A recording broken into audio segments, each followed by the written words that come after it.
Baik, kita sampai ini tadi ya.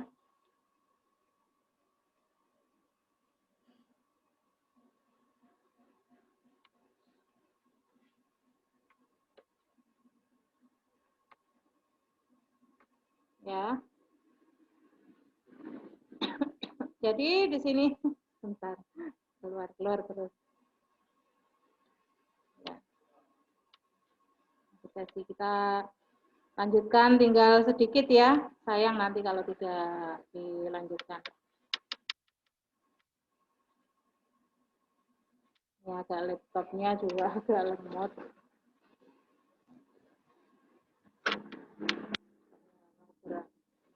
Baik, tadi kita lengkapi bagian ini adalah bagian dari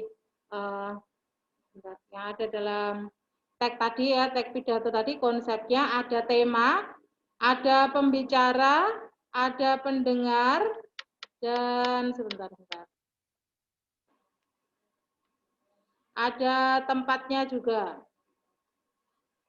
Jadi urutannya, bentar. Wah. Lemot ya. Oke. Jadi begini, temanya adalah menjaga kebersihan lingkungan. Sudah, kita langsung saja ya, hemat waktu ya. Nah, nanti saya set ulang supaya agak panjang nih.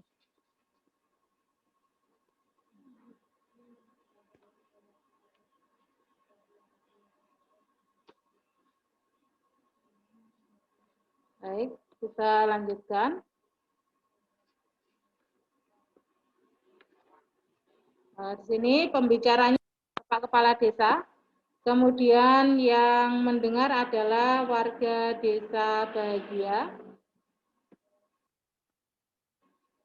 Kemudian tempatnya di Balai Desa Bahagia. Terus, maaf ini agak urutan pidatonya. Jadi dalam teks pidato itu urutannya pasti ada salam pembuka, kemudian ada pembukaan, salam pembuka, terus dilanjutkan langsung dengan pembukaan ya.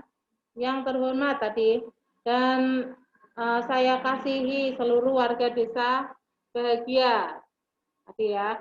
Kemudian ada isi pidato. Nah, setelah pembukaan adalah semuanya isi pidato. Kemudian yang terakhir, para hadirin yang saya hormati, kesimpulan dan dari pidato saya dan seterusnya tadi sampai sekian pidato dari saya. Kurang lebihnya mohon maaf, ini adalah kemudian ada salam penutupnya ya.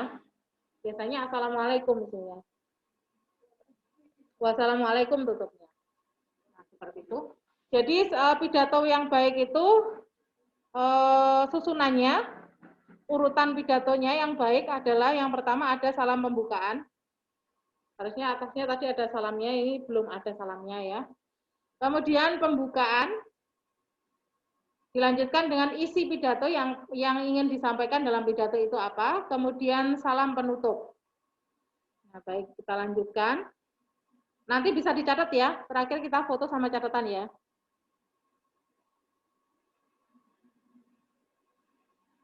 Nah, kalau tadi bahasa Indonesia kita lanjutkan di sini ya. Dalam masyarakat ya ada anak kecil, ada remaja, ada orang dewasa, orang tua. Nah, di sini kita lihat yang sebelah kiri di sini adalah Adi yang masih anak-anak, dia belum puber. Kemudian Budi ini sudah mengalami masa pubertas. Nah, diingat lagi ciri-ciri dari masa puber ya. Maaf nih. Yang puber.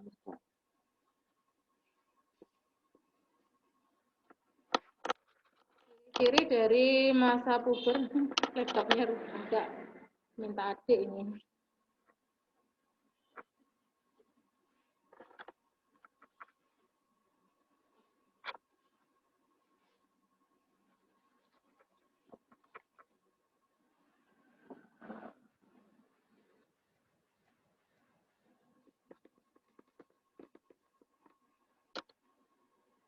Nah, baik, di sini kita ingat kembali ciri-ciri dari anak-anak yang belum mengalami masa pubertas. Ini khususnya untuk anak laki-laki, Adi dan Budi ini sama laki-lakinya ya, sama-sama laki-laki. Jadi ciri fisiknya apabila belum masa puber maka tidak ada jakun.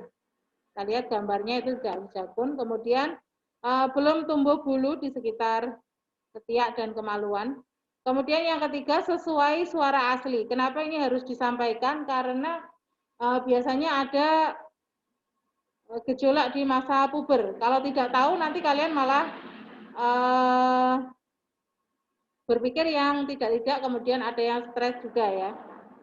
Nah ini apabila ada mengalami masa puber, maka seharusnya yang dilakukan adalah mendekatkan diri kepada Allah, bercerita tentang kebingungan kalian kepada orang terdekat, misalnya orang tua. Kemudian ciri selanjutnya, setelah tumbuh rambut halus, yang ketiga adalah sesuai suara asli. Belum tumbuh maksudnya ya, tadi sebelum ini agak gara-gara error nih ikut dilanjutkan. Jadi sesuai suara asli kalau masih belum masa puber. Kalau sudah masa puber nanti suaranya berubah. Baik, kemudian belum mengalami mimpi basah. Nah, sementara setelah mengalami masa pubertas, ini mulai tumbuh jakun seperti Budi, ini sudah mengalami masa pubertas. Dia sudah mulai tumbuh jakun, kemudian tumbuh bulu di sekitar ketiak dan kemaluan. Kemudian suaranya lebih membesar untuk anak laki-laki, kalau anak perempuan melengking ya. Karena ini kita bahas masih anak laki-laki, kita lihat ini. Kita pelajari ciri fisik untuk anak laki-laki dulu ya. Sambil diingat-ingat, ini sudah kita tinggal ulang-ulang saja ya.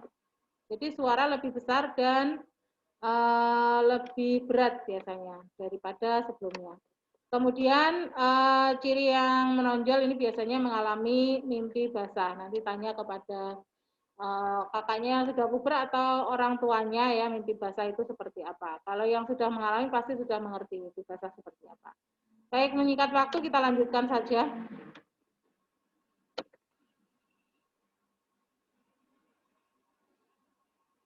Nah, di sini kalian bisa lihat di buku kalian halaman 7. Cara menghadapi masa pubertas. Nah, di sini coba dibaca salah satu yang ada di sini siapa saja? Fania, Vicky,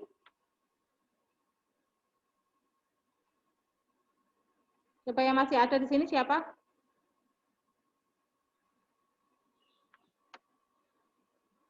Coba tanpa ditunjuk. Oke. Baik.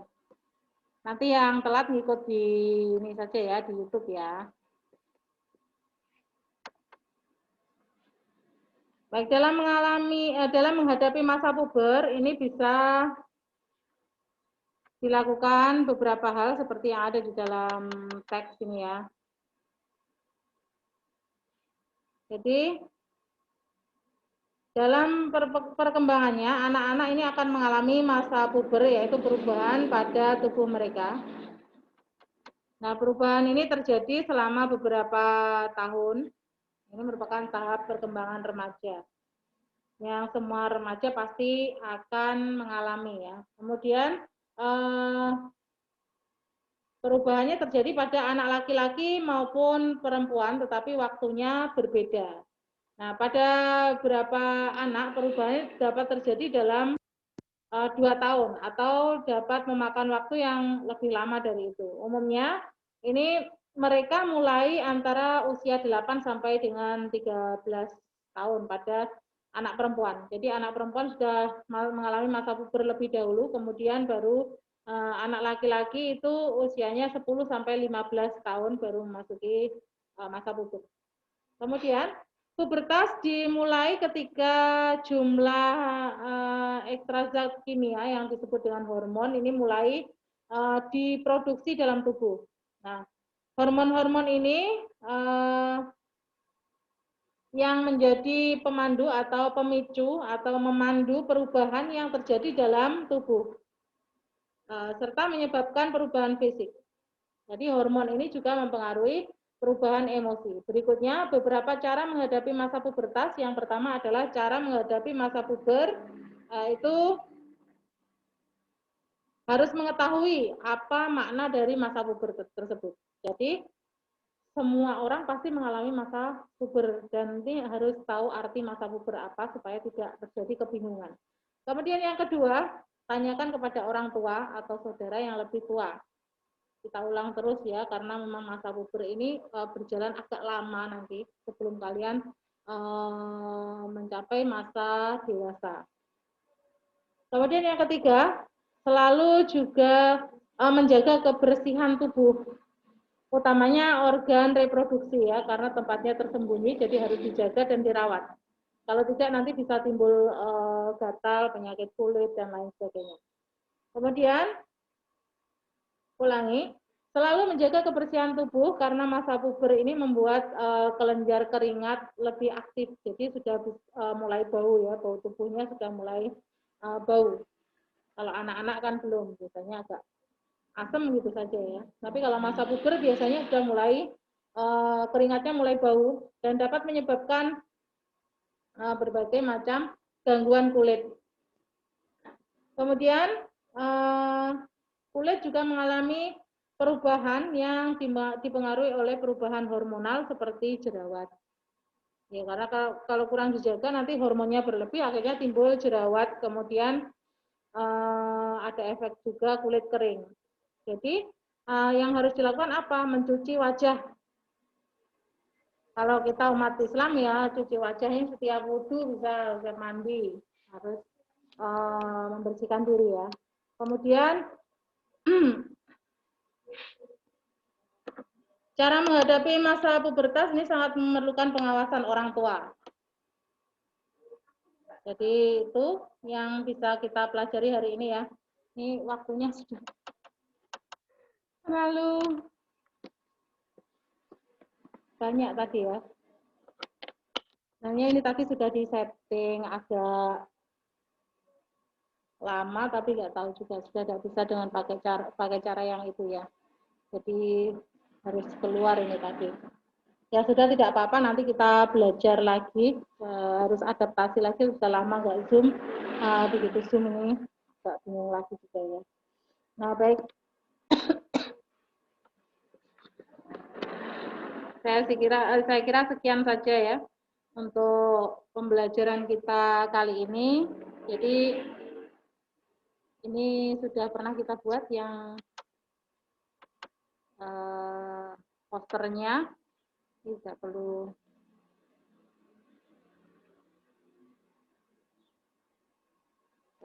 Sebentar. Kalian bisa lihat di YouTube saja ya nanti kalau ini karena terputus-putus. Ya Allah. Lemot sekali. Ini dalam membuat poster yang baik ini harus memperhatikan alat dan bahannya, kemudian isi dari karyanya seperti apa. Nanti kalian bisa catat di buku tulisnya masing-masing ya. Sekian saja, ini maaf agak atas keterobolan, error dan lain sebagainya. Kalau pagi memang dipakai untuk banyak orang, jadi agak ruwet. Ya, yang masih ada di sini Rehan sama siapa ini, Bambang sama Avania ya. Kita akhiri sampai di sini saja ya pembelajaran kita kali ini. Mohon maaf apabila ada kesalahan ya Mas, atas error-errornya, nanti saya akan persiapkan lebih baik lagi insya Allah nanti ya, utamanya masalah jaringan nanti saya akan siapkan yang lebih baik lagi. Kita tetap akan mencoba untuk melakukan perbaikan di Zoom-nya nanti kita supaya kita bisa bertemu dengan teman-teman yang ada di tempat yang jauh ya.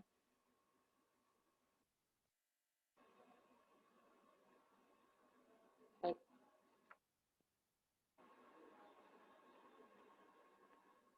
Coba di on ini yang masih ada. Bambang, ini videonya coba di on, saya pengen lihat. Masih ada di sini enggak?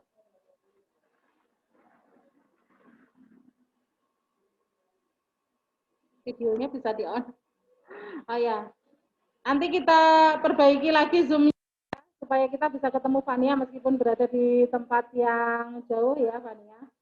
Jadi sekian saja pembelajaran kita kali ini.